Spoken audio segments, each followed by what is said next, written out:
Okay, hopefully third time's the charm. First of all, I want to apologize for this being late and thank you for allowing me to submit it late.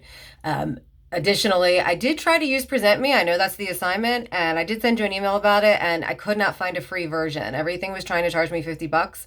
And I tried several times, so I don't know what I missed there. So I do apologize because I know that's the format in which the assignment was supposed to be done. Um, but let's jump into the questions. I'm presenting for Module 6. And the first question I'm going to address is, how does research on life conditions that accelerate telomere shortening illustrate the joint influence of heredity and environment on biological aging? That's a mouthful. Okay, an accelerated telomere shortening is linked to the early onset of several age-related diseases. So, heart defects, heart failure, diabetes, cancer risks, hypertension, and osteoporosis are some examples. Research on these life-threatening conditions shows the joint influence of genetics and environmental factors on biological aging. This is apparent because as the telomeres get shorter, it is due to a cell that copies itself. And while this happens, the essential DNA does remain intact. Because copying by the cells is a continuous process, the telomeres get too short of performing their functions. This, in turn, causes the aging of cells plus their diminished function, which kind of proves that the telomeres are the aging clock of the cell. Question number 2.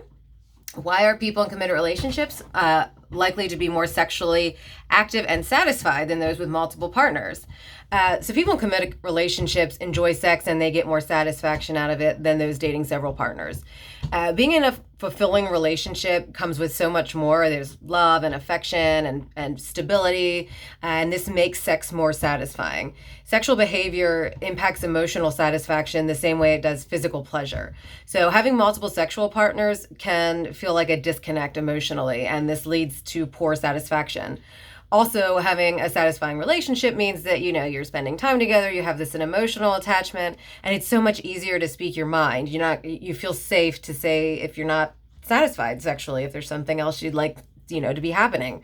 Whereas if you are dating several sexual partners, it's unlikely you're going to feel like you are safe to speak that point to somebody that is not your partner. So definitely people with in a committed relationship are more sexually satisfied. Question 3, how does expertise affect information processing? Why is expertise necessary for but not the same as creativity? So the knowledge and skills in a particular field influence many things, such as information processing. The more expertise grows, the completion of tasks becomes automatic. It's actually a cognitive phenomenon called automaticity, which I think I pronounced right.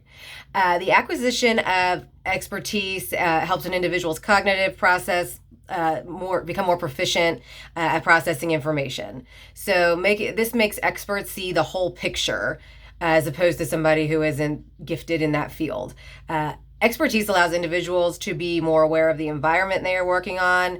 It gives them fine monitoring skills, which makes them attain very, complex and challenging looking tasks. So expertise makes the processing of information manageable and more comprehensible. Both prowess and intelligence are necessary for creativity, but expertise does a much better job. In the case, if you're an expert, somebody's going to say, well, what are you an expert in? History or literature, etc. And when it comes to expertise, no one is an all-around know-it-all, but it is a ticket to creativity. Question 4. What student and college environment characteristics contribute to favorable psychological changes during the college years? The college years, I didn't go to college, but I'm going to imagine, I'm in college now, but I didn't go away to college. But I imagine there's a myriad of changes, right? These changes are essential in influencing suitable psychological changes during these years. And this can actually shape who they are for the rest of their life. The college environment pushes the student, you have to be self-motivated now. Mom and dad aren't looming over your shoulder telling you to do your homework. Maybe you're paying for it yourself. This is something that you have to do. Self-motivation serves as a force that guides the student's behavior by enabling them to understand how things work and how certain behaviors may influence the rest of their lives. Motivation enhances efficiency in students as they work toward attaining their dreams, and the college environment makes students interdependent, and that allows them to establish solid relationships.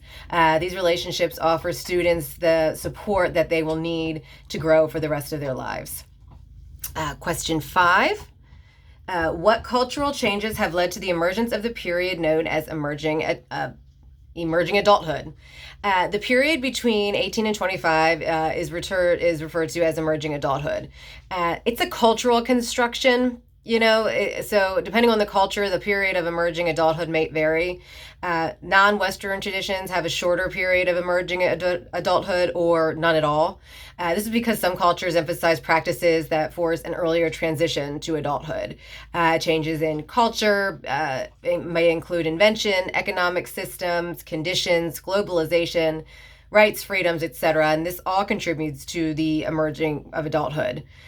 These changes have in some ways, depending on the community, shortened or lengthened that period of what you would call emerging adulthood. So, this is when you may have to start being financially responsible, and there needs to be a clear-cut path between an adult and an adolescent when these changes happen. Question 6. According to Levinson, how do the life structures of men and women differ? According to Levinson's theory, the life structures of men and women differ, and in his work, he states that men's dreams are formed during their late teenage years and 20s in terms of career and long-term goals. Men are more intentional, per Levinson, whereas women may show a little precedence in marriage matters and raising a family. So comparing men and women of the same age gave Levinson a really good insight to women's lives as opposed to their male, when you compare them to their male counterparts. So putting marital needs before their careers, definitely could cause a delay in a woman's career development. So that wraps up Module 6. Again, I apologize for the tardiness. I will not let it happen again. And I really enjoyed this assignment. Thank you.